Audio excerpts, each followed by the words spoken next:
Why don't we start with some breathing meditation.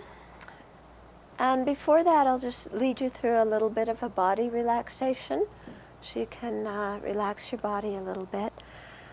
Then we'll set our motivation, and then we'll do some breathing meditation.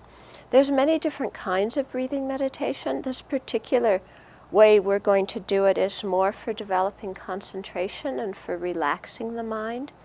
And so we'll just breathe normally and naturally, but keep our attention on the breath.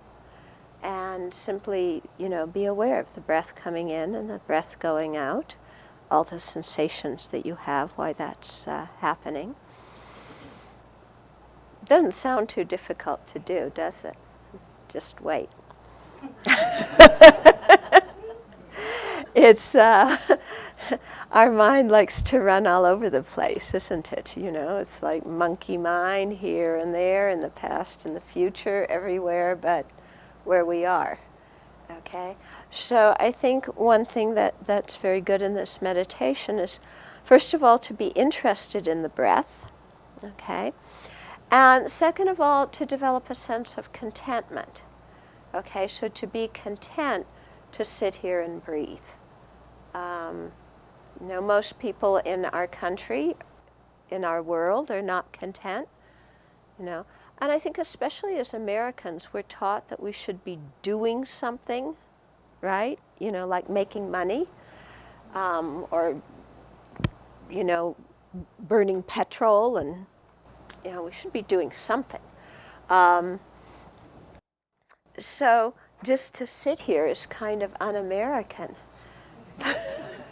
Yeah, it's like people say, well, get a life, what are you going to do, just sit there? One of my friends wrote, she's a Buddhist, she wrote a book that says, don't just do something, sit there, Okay, so, this is what we're trying to do in the Dharma, is to develop a sense of contentment with who we are, without feeling like we have to run around and do things all the time. So developing a sense of contentment with simply breathing, developing contentment to simply be who we are at this present moment without feeling like we have to be somebody else or do something else or have something else, okay? But just what we are is good enough. And I think that's a real sense of happiness. That's a real sense of peace. It doesn't matter whether you have, are, and do a lot of stuff. If there's no contentment in the mind, there's no peace in the heart. Okay? So I think to learn to be content, to be able to sit here, is a great privilege, actually, and a great practice. Mm-hmm. Okay? And especially because we tend to have this overactive critical mind. Have you ever noticed that? Yeah? That somehow in our educational system we're taught to think in a very critical way, and the more you can criticize somebody, kind of the more intelligent you are. We see it in the media a lot, all these talk shows and stuff. Let's just, criticize people. And so we just get in a very bad habit of being very critical of others and, of course, of ourselves as well. And so sometimes we sit down to meditate, and the critical mind just, has a heyday. Now, oh, you're not even breathing right. Look at that. Everybody else is in samadhi. You're distracted. Yeah, right. Oh, I can't sit still. Squirm, squirm, squirm.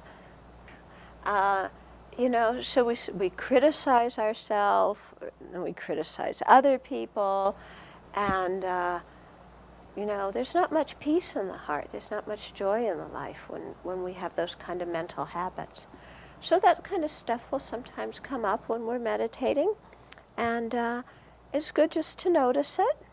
Okay, there's my habitual critical mind. Let's push the pause button on that one. Yeah. I've played that tape before.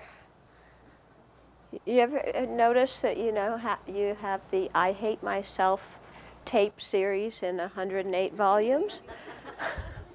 Yeah. Which video of I Hate Myself shall I play today? And it's just like, look, you know, turn them all off. Just sit here and breathe. Yeah. And I think that's quite a practice. No, quite something that's wonderful to do. Okay. Okay, so we'll start with the body relaxation. Sit up straight. And your hands are right on the left, and your thumbs are touching in your lap. And just feel your body sitting here in this room on this cushion.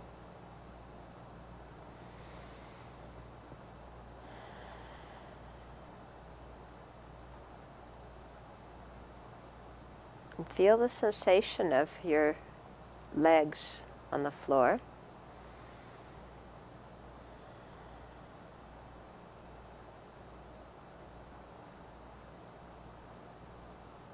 The sensation of your rear on the cushion.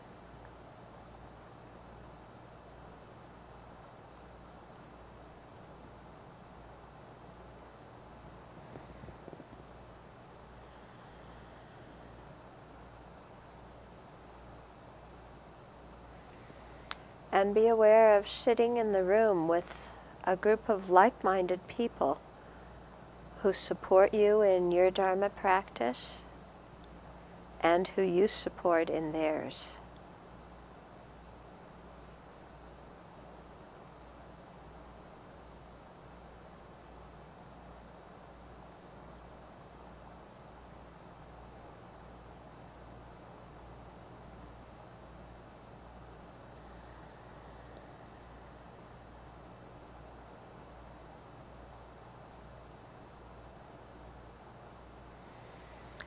Then be aware of the sensations in your feet and your legs.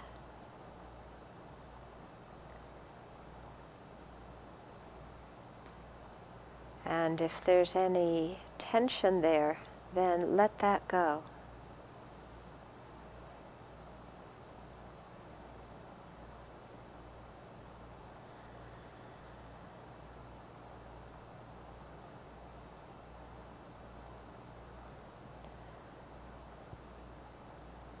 Be aware of the sensations in your belly and lower abdomen.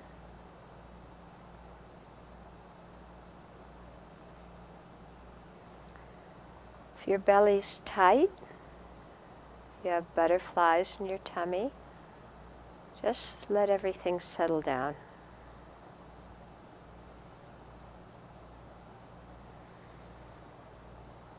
Let your belly relax.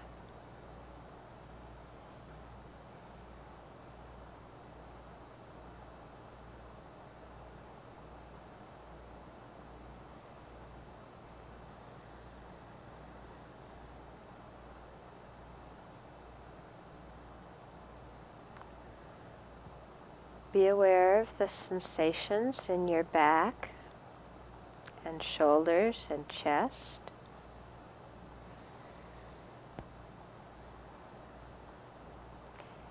If you tend to store your tension in your shoulders, then try lifting your shoulders up towards your ears and just letting them fall.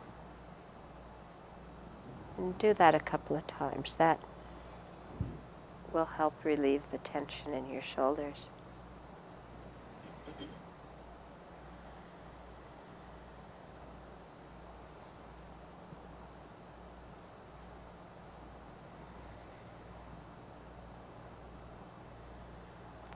And then be aware of the sensations in your neck and jaw and face. And let any tension there similarly relax.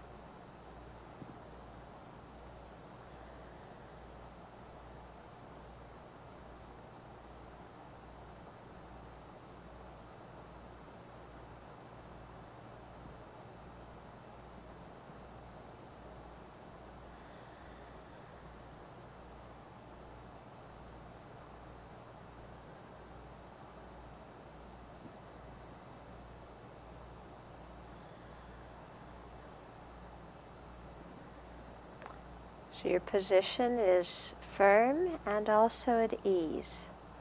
So remember what that feels like, to be firm and relaxed at the same time.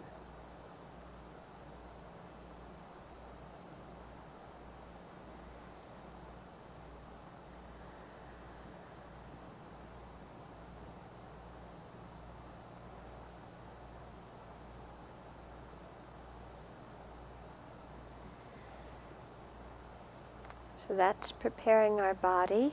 Let's prepare our mind by setting our motivation.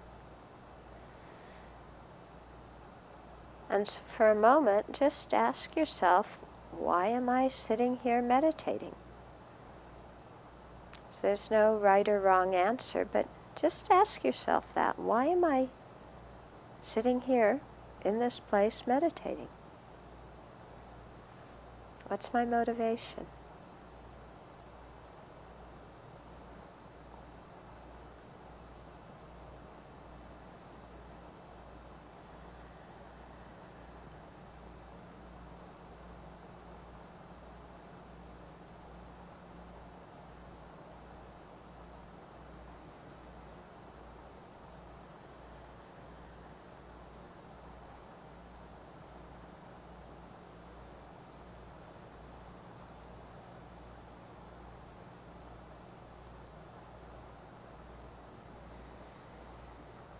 And then let's enlarge on our motivation and expand it. And be aware that through practicing the Dharma, we'll purify our mind and create positive potential. We'll be able to let go of harmful mental habits and cultivate constructive ones limitlessly. And so let's do that, not only for our own happiness, but let's realize that we live in a very interrelated universe where we're constantly in relationship with every single living being throughout infinite space.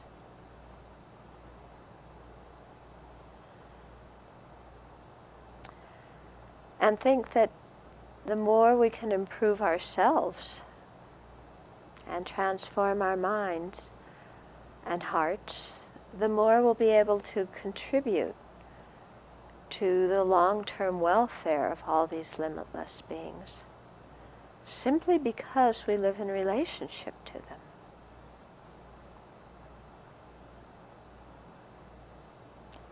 And so let's care about their happiness. Let's want to relieve their suffering.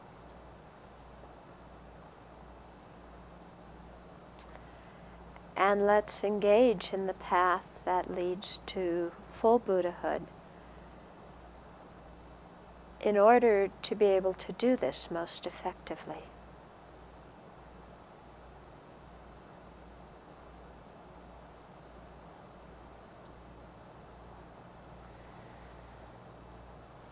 So it may look like one small action of meditating, but it's actually something that's very important when we put it in this larger, long-term context in which we're aware of how what we do and think affects everybody else in the universe.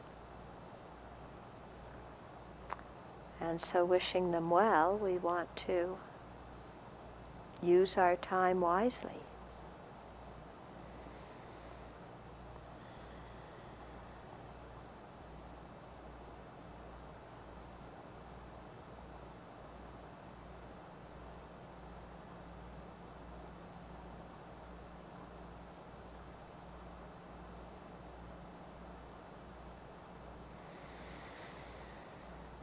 And then let's begin the breathing meditation.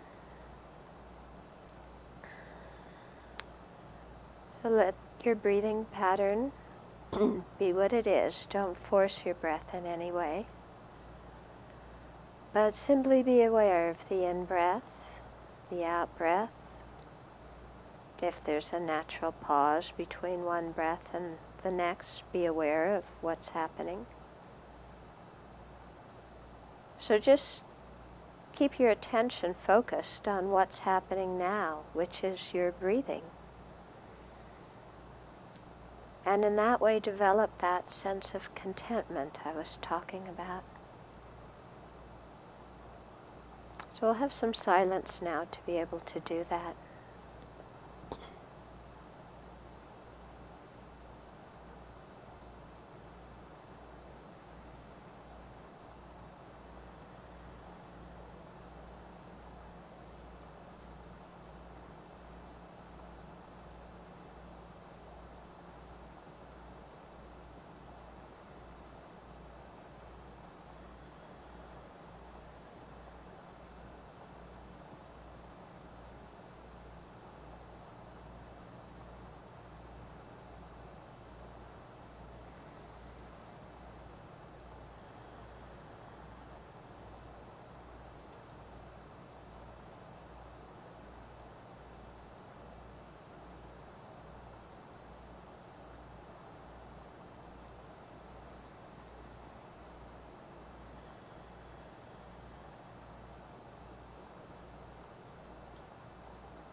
So I was initially asked to lead the meditation on taking and giving, or Tonglen in Tibetan. And I think sometimes we tend to jump into that meditation without enough background. And I think in doing these bodhicitta meditations, or even metta meditation, loving kindness meditation, it's very important that we first meditate on equanimity and free our minds of the very gross attachment to some people, aversion to other people, and apathy to the third group. Because without this equanimity and overcoming our very gross emotional reactions to others, it's very, very difficult to really develop a sense of love and compassion for them. Yeah? Because, why? Because when we try and develop love, it turns into attachment for our friends. When we try and develop love for strangers, it becomes some intellectual concept. And when we try and develop love for the people who have harmed us, we get totally stuck and say it's impossible. Okay? So it's really important to develop some equanimity in how we feel towards others. And I think if we can, it can really bring us a lot of peace and openness in our life as well. Because if you look, we're really like emotional yo-yos. You know, remember being kids playing yo-yos? I mean, up and down, aren't we, in how we react to other people? Oh, somebody I like, ooh! Somebody I don't like, ooh! Somebody I don't know, ooh! You know, and we're just so reactive to everybody. You know? And this whole judgmental mind I was talking about earlier, how we can sit there and, you know, watch people who walk by on the street, or I was in the airport today and, you know, everybody that walks by, and the mind just has this commentary about all of them. You know, oh, this one's too fat, this one's too thin, this one looks rich, this one looks poor, oh, that one's good looking, let's look some more. Just the mind's full of all these judgments, thinking that we really know who people are, you know, and that what is appearing to us is who they really are, and that all of our emotional reactions are appropriate. And, you know, when you sit and kind of watch the mind for a while, you realize it's really bananas. You know, it's really, don't you think? And what goes on in our mind, it's totally, you know, crazy.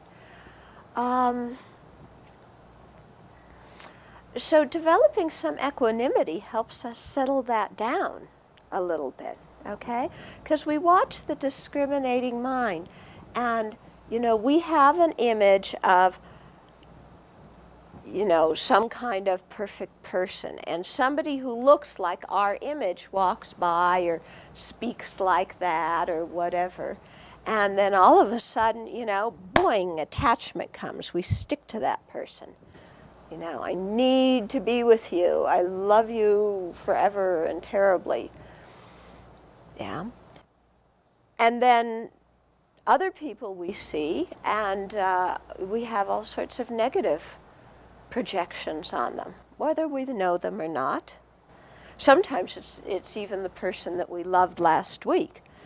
You know, then all of a sudden this week they're in the other camp of, you know, being an enemy. And so much anger and resentment and hatred and fear and distrust. Okay? And then the people who don't go in the friend camp and who don't go in the enemy camp, you know, the people in the stranger camp, then just total apathy. It's like, who cares? I mean, how much did we ever think about the people living in New Orleans? 3 weeks ago, did you think about the people living in New Orleans? probably not, unless you know somebody there. But, oh, just another American city. Oh, there's tons of poverty there. Oh, so what, as long as it's not me, And then all of a sudden, whammo, we're thinking about all these people that we didn't even have any care or concern about before. And all of a sudden, we're waking up to what their situation is. But the poverty, the racism, all of that was all going on before Katrina, wasn't it? It's all going on for a long time before. Nobody cared very much. We just got a super shocker, of the effects of it. But, people who are strangers, doesn't matter. Okay? So, you see these very extreme emotional reactions that we have to people, inside of our own heart, not much mental stability, very extreme emotional reactions.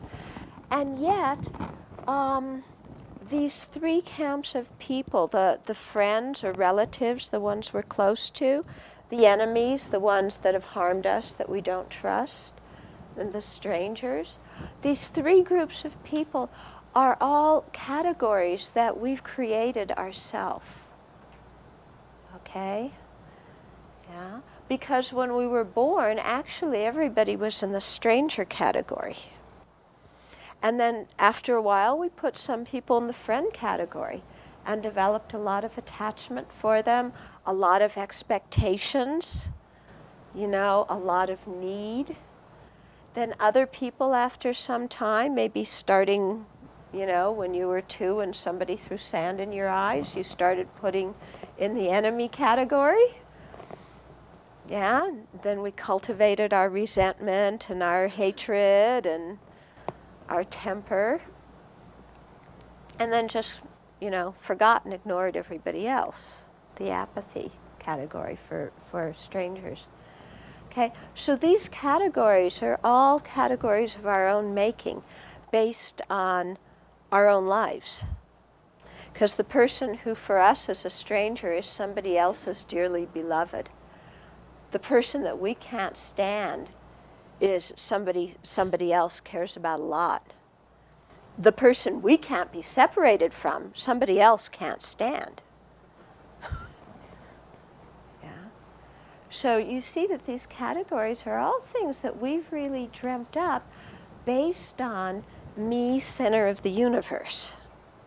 Yeah, and how people relate to me.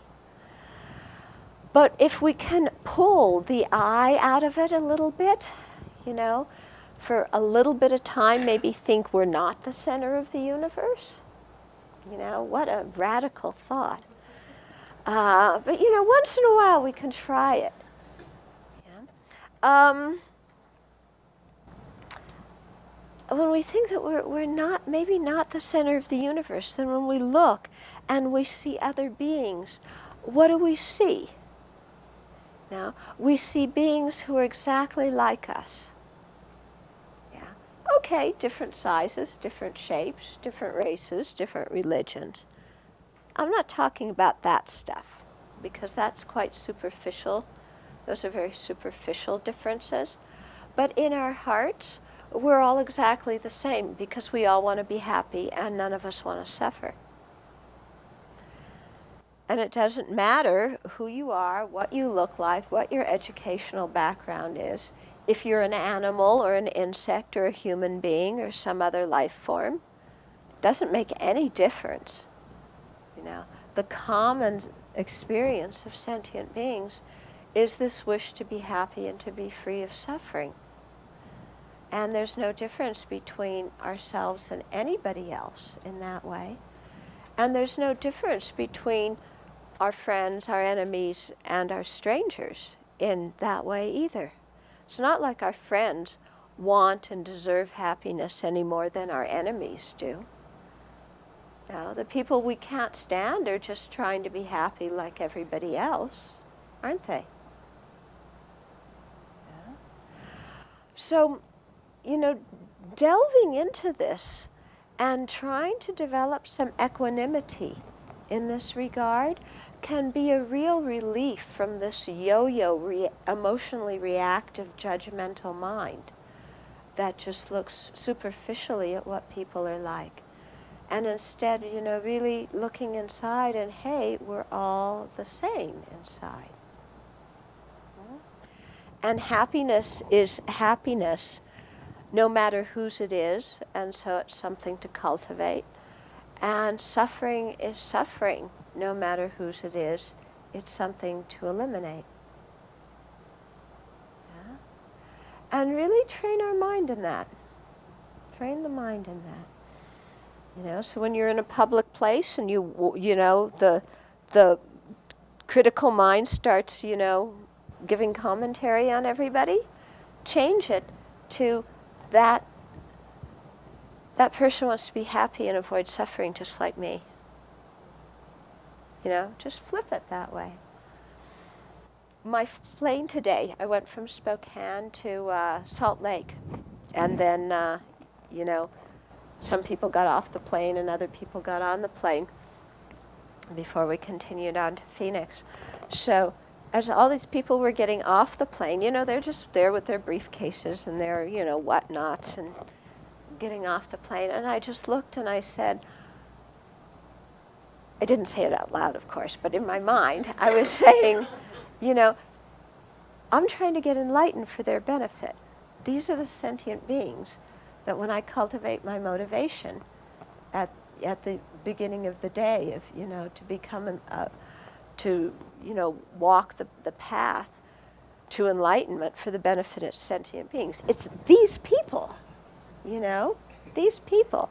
I mean, they have no idea what's going on, with me. But it's like, that's okay, It's like my life is committed to being of benefit to them. And here they are just doing whatever they're doing. Yeah?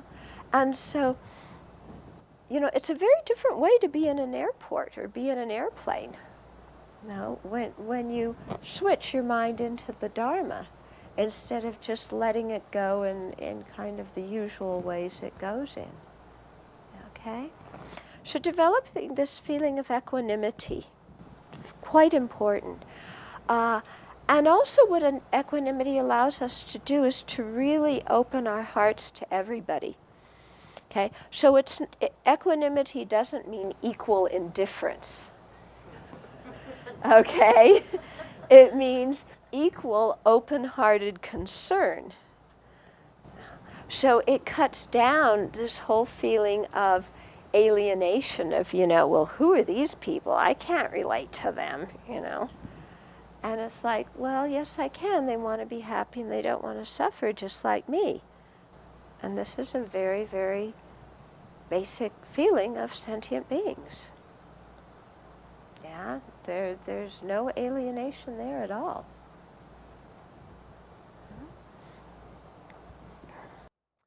Okay, so I think that equanimity is very important as a basis.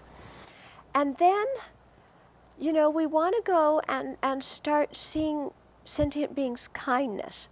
Because again, before we can do the meditation on love, because love means wanting sentient beings to have happiness in its causes, we have to see others as lovable.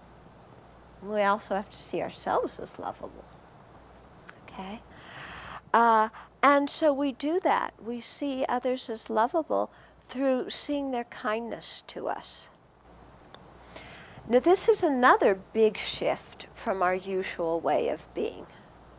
Because our usual way of being is, I didn't ask to be born. Remember, didn't you say that to your parents? Did you ever say that to your parents? When they said no, you say, I didn't ask to be born. Yeah. Therefore, you owe me something, Mom and Dad. You had me, I'm your problem, support me.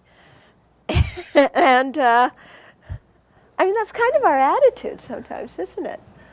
And we have sometimes this incredible feeling of entitlement. Here I am. The world should be so happy to have me here. And I am entitled to everything good. I am entitled to be the center of attention. You know, there's one last seat on the flight. I am entitled to it.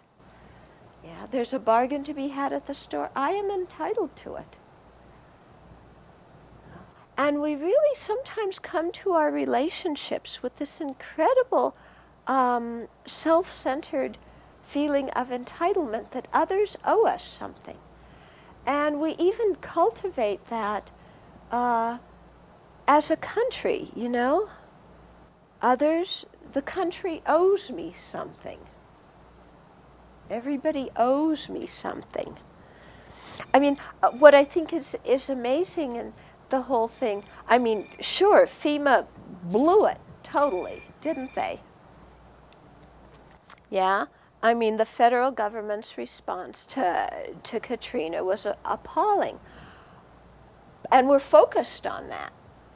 But wasn't there also a lot of kindness in there? And weren't people also trying to do the best they could despite all the red tape and inefficiency and all that other stuff? You know? Don't you think there was a lot of kindness in there? On the flight, I was reading one article in the newspaper. You know, they indicted these this couple who runs a nursing home for negligible homicide, you know? And I was reading the story about how some of the neighbors were trying to, like, get in through the roof and pull some of these people out, and, you know, how people were really trying to help each other. And so there's, you know, there was a lot of kindness going on there too. But we don't tend to focus that and notice that. I mean, even when you saw, you know, when we were seeing the pictures of the helicopters taking water, you know, unloading water, we were sitting there going, it's about time, you know, why didn't they get this here yesterday? But also, I mean, wasn't that incredible kindness? All these people who were strangers flying into this area, giving water to people they didn't even know simply because they were alive. You know? But we forget to look at the kindness that goes on and how we do reach out to each other and how we do help each other. Okay? And instead we expect perfection. So I'm not trying to make an excuse, you know, for what happened and the tragedy and the unnecessary loss of life. But what I am trying to say is, rather than let our mind just get into this mind of entitlement that demands perfection of other people, notice none of us are responsible for going to work in FEMA, are we? You know, none of us were on those helicopters delivering the water or driving the buses. If we can see the situation without all that stuff of entitlement and expectation, and instead train our minds to really see the kindness that was happening. Yeah? And you can hold both things together in one response. Mm-hmm. And I think just to realize in our life how much kindness we experience from others on a real daily basis. Just, you know, where we live, what we have, what we eat, everything comes from others. We can't survive alone. Okay, when we train our mind to see this, there's the chance of love growing for others. You know, because when we are the recipient of kindness, then automatically, I think instinctually, there's the feeling of wanting to repay it. We receive affection, we want to give affection. So when we see that the kindness we've received isn't just limited to a few people, but it's, you know, everybody who's nourishing us, then it's possible to see everybody as having been kind to us. And especially in the global economy that we have now, you know. I mean, who knows, I mean, this glass, who knows where it was made? And who knows how many people's lives were involved with you know, getting the raw materials for the glass and building the factory and, you know, manufacturing it and putting it on a ship and getting it here and unpacking it. And, you know, I mean, how many lives are connected to this glass? And yet we just pick it up and use it. Mm-hmm. So when we start looking around, we see that we've received so much from others. And this feeling of entitlement and of not having, you know, gotten our fair share evaporates. And instead what we feel is this tremendous sense of gratitude and a real genuine wish to repay the kindness that we've received our whole life. And do you ever think about the kindness of your first grade teacher? Do we even remember the names of our first grade teacher? Maybe, sometimes. Yeah? But do we think of the kindness? Or maybe our high school teachers. Did we think of the kindness of our high school teachers? How many of you are teachers, by the way? A few noble beings. It's hard being a teacher in the public school system. I did it for a while. Yeah, but, you know, we have the education we have, the talents and skills that we have, because so many people put their energy into educating us throughout the years. And yet often, you know, do we ever think of thanking them? Or do we only think of, you know, how they made us stay after school, or, you know, didn't let us do what we wanted, or made us give up the chocolate bar that we were eating when they weren't looking in class. Yeah. Okay. But I think, you know, there's a real ability that we have to see ourselves as actually the recipient of a tremendous amount of kindness. And when we do, our whole attitude changes. Okay? And then on that basis, it becomes possible to develop love. And like I said before, love is the wish for sentient beings to have happiness in its causes, and compassion is the wish for sentient beings to be free of suffering in its causes. And sentient beings includes us. Okay? We tend to think of love and compassion as something that you only have towards others, but actually, you know, in Buddhism, it's towards all sentient beings, of which we are one. So the love and compassion is extended to ourselves as well as to others. Not that we're better or more deserving than others, but also not that we're worse and, you know, less deserving than others. Now, it was interesting. I was listening the other day to a recording of somebody who was leading a metta meditation. Metta is the Pali word for loving kindness, or in Sanskrit it's Maitreya, what we often translate as love or loving kindness, sometimes as friendliness. And it was interesting. They had you start out the meditation thinking of some quite, you know, lovable and dependent sentient being, like a kitten or a puppy or a baby, you know. And if you think of a kitten or a puppy or a baby, unless you're allergic to any of them, you know, there's this feeling of kind of warmth and sympathy and love and tenderness and everything that kind of comes for them. And they had us, you know, in this recording, they had us start out, you know, looking at the baby or the puppy and the kitten and thinking, you know, letting arise all that tenderness and that kind of love, and then expressing to it, you know, saying to that little being, you know, your happiness is my utmost concern, and I will always be there for you, and I will protect you, and, you know, I will take care of you. And as I was, you know, doing this meditation, something inside me said, no way.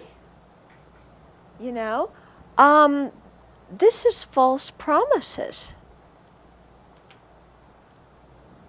You know, saying, you know, your happiness is my utmost concern. In our worldly terms, if somebody says that to you, don't you develop a whole lot of expectations of them? Yeah? If we say to somebody, I'm always going to be there for you, is that true? Is there anybody that you can promise that you're always going to be there for? I mean, sometimes we may be in another city, sometimes we may be sick, sometimes we may not even know that they need us. Isn't that a false promise? You know? I will do everything I can to make you happy. You know, if somebody says that to you, don't you start expecting them to give you everything that you want? But is that what it means to love everybody? That you give them everything they want, and you give them everything that they think they need to be happy? Is that love? It was quite interesting because in this meditation I was going, wait a minute here, I'm not so sure. This is not the way I do the meditation. And it was very interesting for me, very useful, because it made me see very starkly what our ordinary love consists of, and the difference between that and what we mean by love in a Buddhist context. Okay? Because in our ordinary meaning of love, we say things like that, don't we? Your happiness is of my utmost concern. I will always be there for you. I will do everything for you. But if you stand back and, you know, look at those kind of statements and feelings and promises, is that really love? And are those things really true?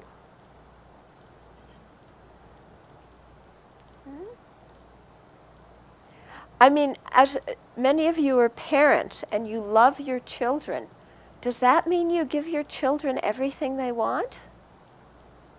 Is giving your child everything they want the definition of loving them? No, it's not, is it? You know, teaching your child skills so that they can be happy even when they don't get what they want. That's loving your child. Don't you think? Think about it. You know? Is loving your child just giving them everything they could possibly want? Because that's limitless. What sentient beings want is limitless. There's no end. And people can have piles and piles of stuff and be totally miserable. You know, and they can have everything, but because they don't have one clothespin, they're going to cry. Yeah? But if you really love them, then you teach them how to live a life where they can't always get what they want. Because life is like that, isn't it? We all know that. Can't always get what you want. And I think that's one of the greatest kindnesses that parents can give children, is showing them how to be happy when you can't get what you want. And modeling that in parents' own behavior.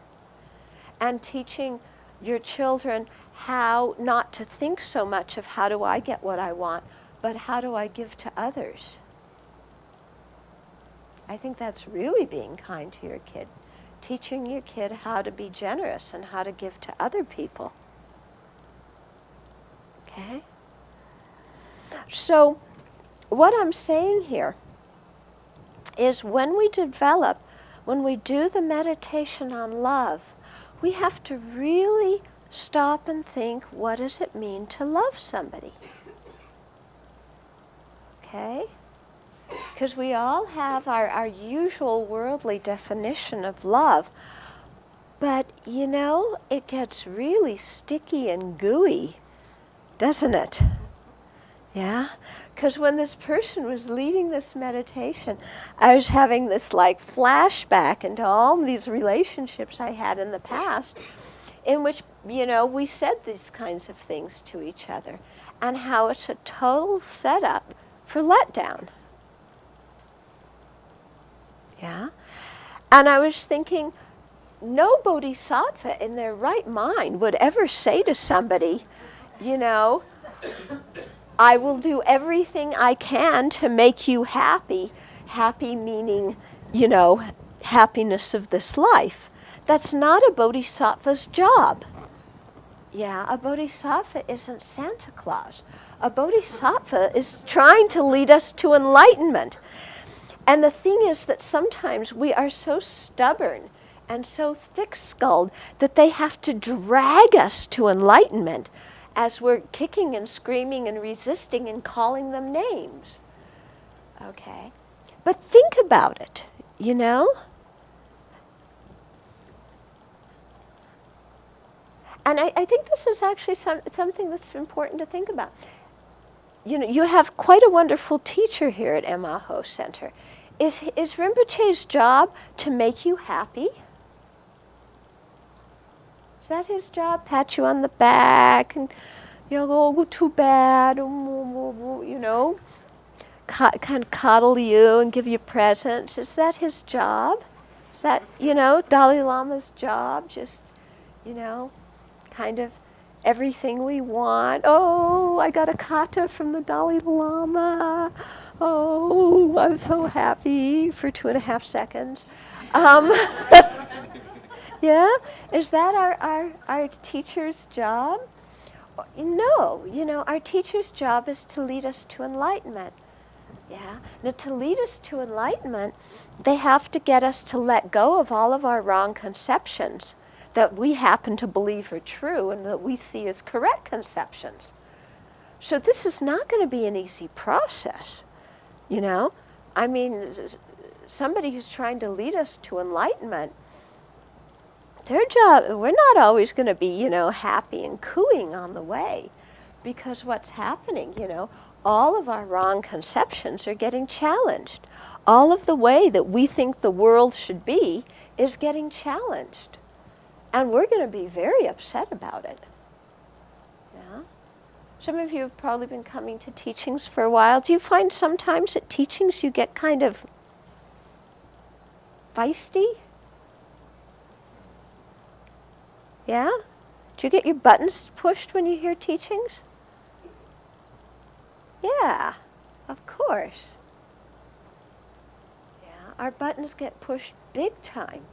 That's our teacher's job, is to push our buttons. Because if our buttons don't get pushed, how in the world are we ever going to get let go of them? Because we don't even know we have them. Okay? You know, our teachers come in and talk about our favorite Dharma topic, impermanence and death. Just what you always wanted to hear about on Tuesday night. Death is definite. The time of death is indefinite.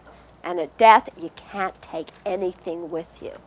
And we go, I came here on a Tuesday night and missed my favorite sitcom to hear this? You know?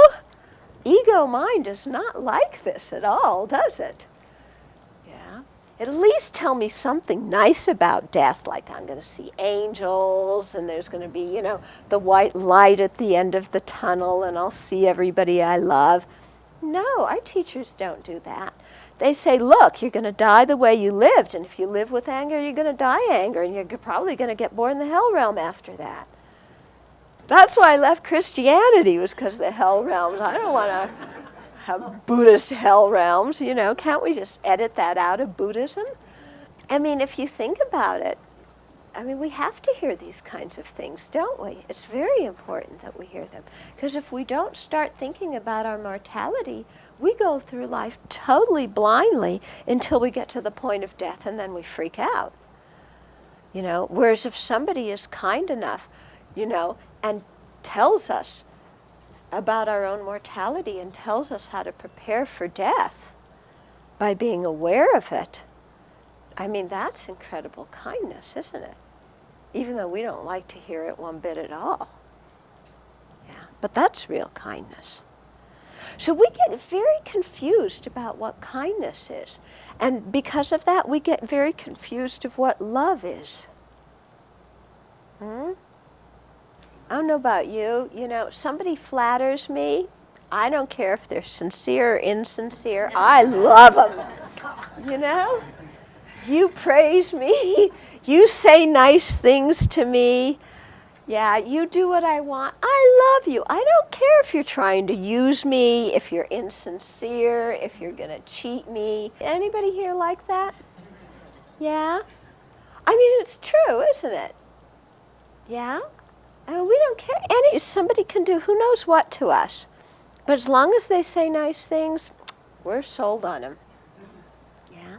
Whereas a friend of ours might see us about to do some kind of harmful action and might stop us and say, hey, you know, you really need to check up. I don't know if that's such a good thing to do. I don't know if that's such a wise decision. And we get so mad and upset with our friend. Yeah? True or not true? Yeah? So the person, you know, who's kind, the person who's really kind to us, you know, between those two people, is not the one who's flattering us, but the person who's telling us the truth and giving us some good advice and a warning. That's the person who's really kind. But we see that person as our enemy. The person who flatters us, you know, sure, we'll do anything they say. And we have absolutely no wisdom. At least I don't. Maybe you do. But, so you see, we don't understand what kindness is very well. That sometimes it's really the people who say the difficult things to us that are the kindest ones to us. Yeah?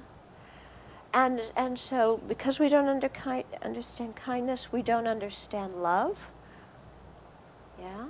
And we think love is a fixed pie, and we only give it to the people who are kind to us, who are the people who indulge our egos, you know, and then no wonder we get so confused. And then on top of that, we make all these ridiculous promises that there's no way we can keep. Like, I'm always going to be there for you, and I'm never going to let you down, and your happiness is of the utmost importance to me. Your happiness is of the utmost importance to me as long as you do what I want. That's our ordinary mind, isn't it? As soon as you do what I don't want, your happiness is no longer of utmost importance to me. Okay? So, no, I think that we have some learning and growing here. Yeah? Of thinking, you know, first of all, of getting rid of this idea that we can only love people who are nice to us. Nice meaning doing what we want and pleasing our egos. Okay? So first to get rid of that idea. Because that's a strong idea that we have, isn't it? If you love me, you're going to do what I want. Anybody have that idea? Do you have that idea in your marriages? If you really loved me, you would do this for me. I don't care whether you want to do it or not want to do it. It makes you happy or doesn't make you happy. But if you really loved me, you're going to do what I want. Is that true or not true? Is that how people show their love? That they have to do what we want for us to be convinced that they love us? Does that mean that it's only the people who do what pleases our ego? They're the only people who are loving us?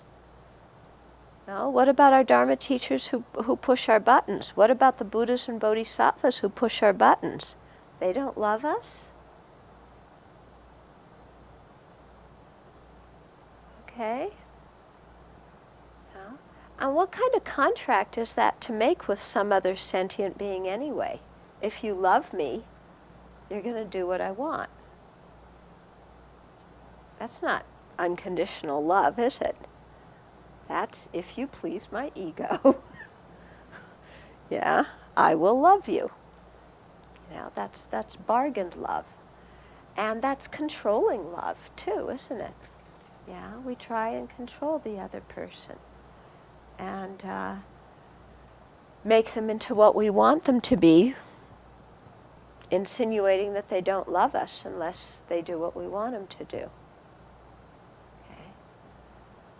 But think about it, you know, think about if that's true. If you love me, you'll do what I want.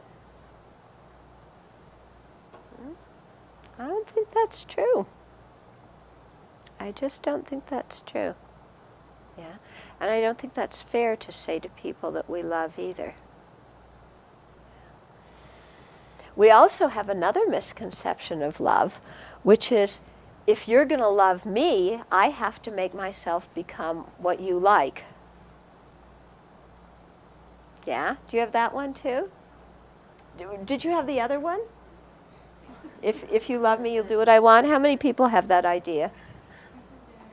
Okay. Okay. Then the second one, you know, for you to love me, I have to be what you like. Do you believe that? How many of you think that? For somebody to love me, I have to make myself into what they're going to like. Doesn't matter whether I'm really like that or not. I have to present the image, you know, do the actions, put on a face, so that I become what I think they want. We do this all the time, don't we? Yeah, all the time. We develop in our head an idea of what is going to please somebody else, and we want them to like us. We want them to love us. We have this idea, well, you know, they're of course not going to love me for who I am. So I think I know what I have to become in order to get them to love me. Okay. And so you can't stand golf, but you want somebody who loves golf to love you, so you become interested in golf. Or actually, you're not really interested in golf, but you pretend to be interested in golf. Yeah.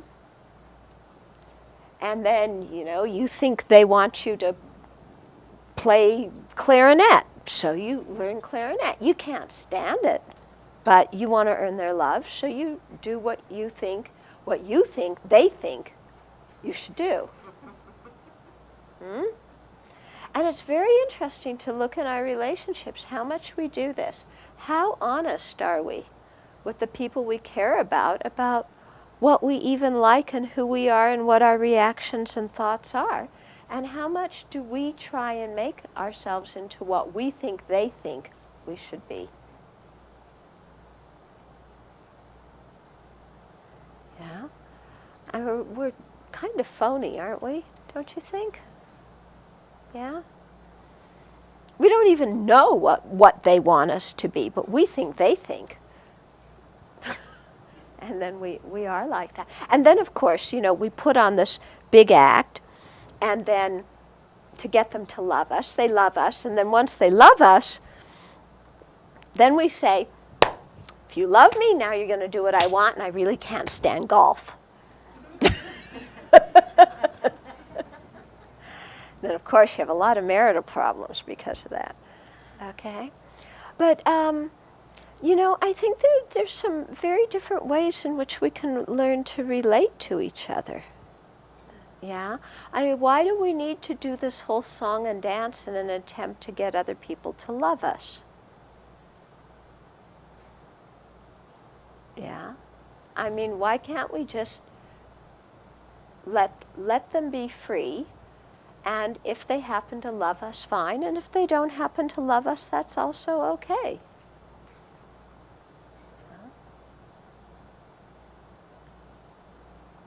It's a radical thought, isn't it? Now, I don't know about you, but one of my rules of the universe is everybody has to like me. Look, I'm not even asking for them to love me, but they have to like me. You know? but I mean, what about giving other beings just the freedom to like us if they want to, and to love us if they want to, and if it's not there, just, that's okay. Because isn't it more about us loving others than us being loved? Think about that one. Yeah? What really brings you more security and more joy in your heart? Is it putting on the act to get other people to love you? Or is it just in your own heart, having a loving heart towards others, whether they respond in kind or not? Yeah. So I think we have something to learn in this area.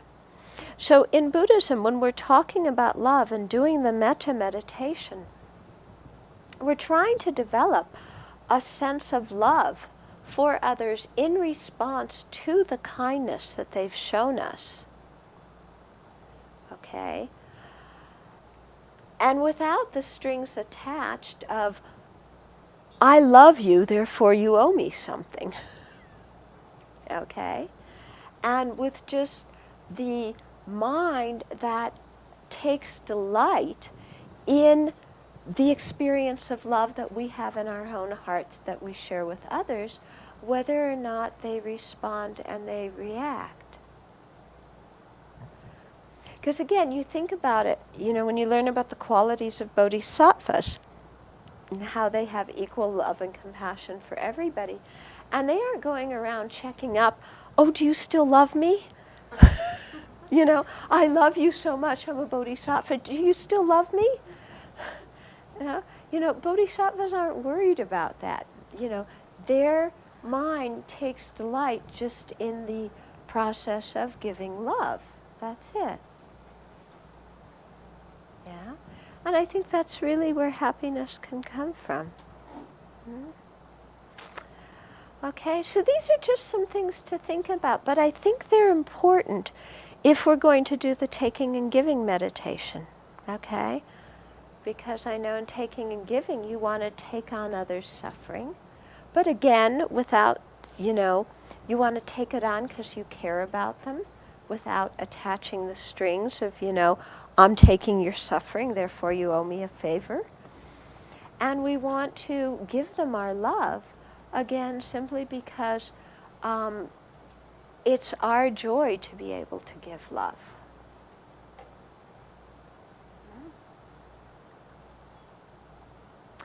Okay, so that's just a little something to think about.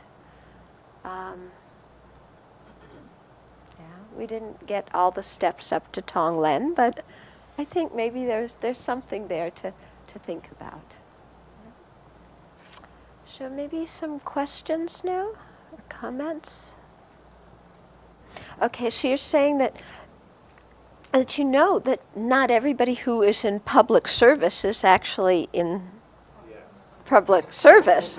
They're in public manipulation or public, not always with good intentions. And seeing everything from a political viewpoint and how to appear good and so on and so forth, or how to get money for oneself or prestige for oneself. And so you're saying, you don't like that.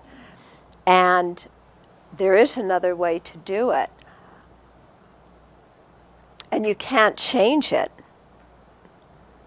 But you don't want to give up either. And I don't think we should give up or need to give up. Yeah. I think it's a thing of, first of all, really looking at our own lives and trying as much as we can to live with integrity ourselves. Because it's so easy for us to point the finger at all the other people who don't live with integrity. But when we lie, when we're negligent, there's always a good reason, isn't there? Yeah? We always have a good reason. Well, what's a good reason in our terms, isn't it? It's not a good reason to other people. But I think as much as possible, just trying to in our own lives, first of all, to live with that sense of integrity that we're wanting our public officials to live with. Okay? So that's number one. And then number two, speaking out. But speaking out without hatred and animosity. Yeah? In other words, being able to say, you know, these actions were not well thought out, or these actions were harmful, or this policy is damaging, but without hating the people who created it or enforced it. Yeah, but still seeing that the people who are creating it and enforcing it are under the influence of their own ignorance, anger, and attachment, and having compassion for them.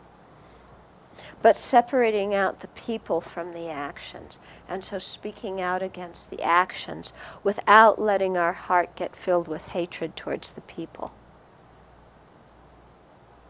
Yeah? Because the thing is, as soon as our own hearts start getting filled with hatred, first of all, there's no joy in ourself, is there? And then our own hearts have become very similar to the minds of the people that we're criticizing and blaming. Yeah? Which is, I'm right, you're wrong, you should change and do it my way.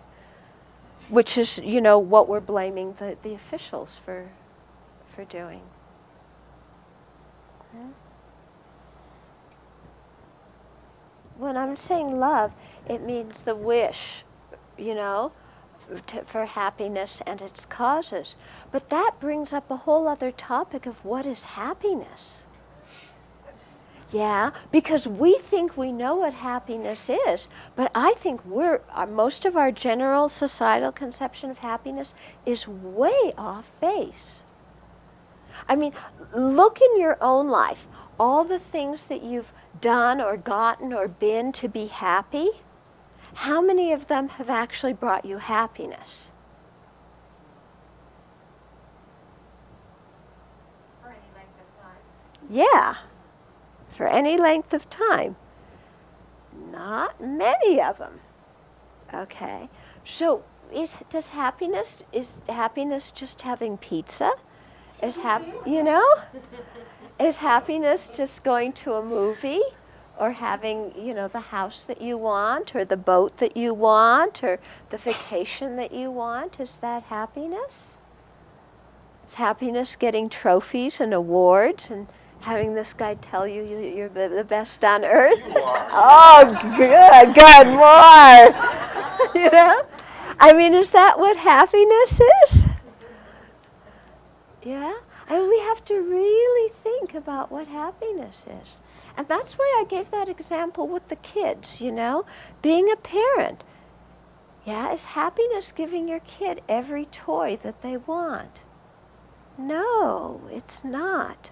You know, the most important thing you give your kids is life skills, and teach them how to handle their own emotions, and how to what are appropriate reactions to the various kinds of situations that they'll encounter in life, so that they can live an ethical life and live a kind life. I think that's teaching your kids how to be happy. You know, so normally what we think of as happiness, I think we're very confused about that. Yeah?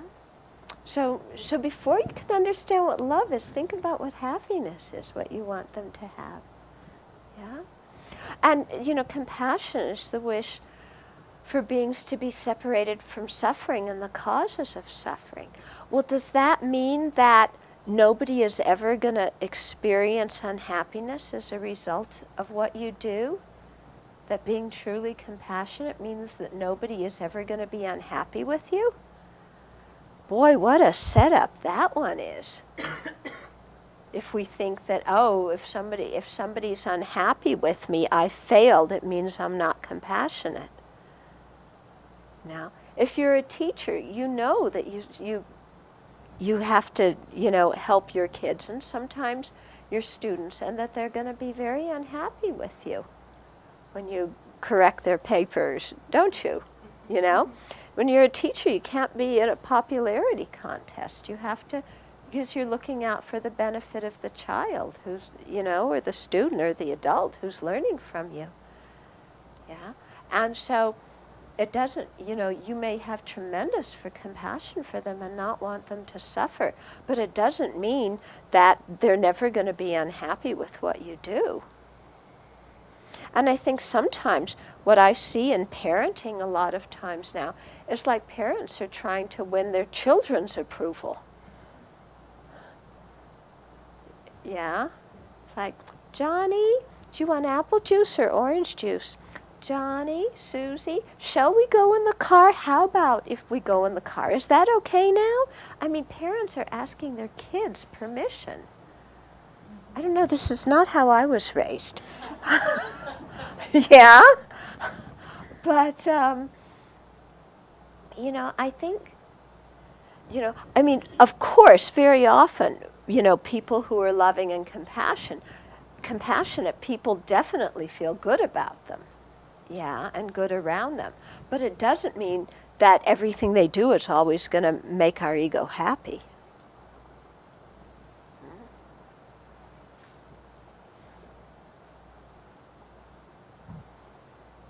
Yeah, I think that's an incredible key. How to be happy when you can't get what you want.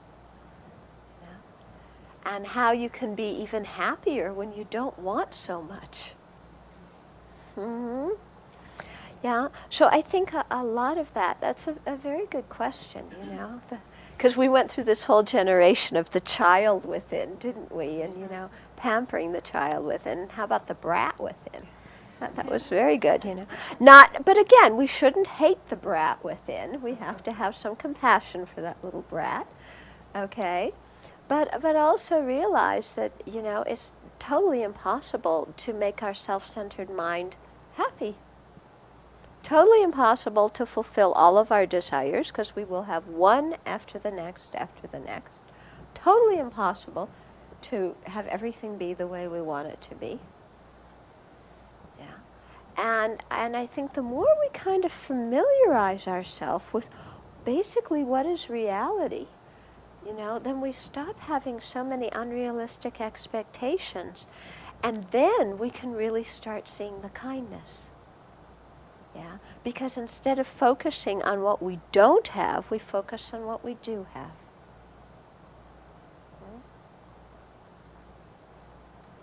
I do prison work. Many of you have heard me speak. No, I do. I mentioned it before.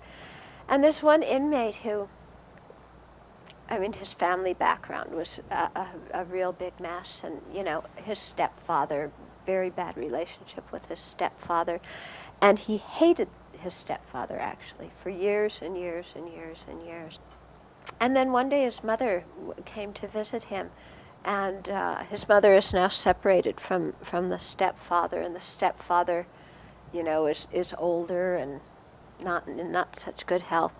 But he happened to come over to the house one day and saw, my friend, the inmate's picture on the wall, and just looked at it for a really, really, really long time and didn't say anything to his mother, but just looked at the picture for a long time.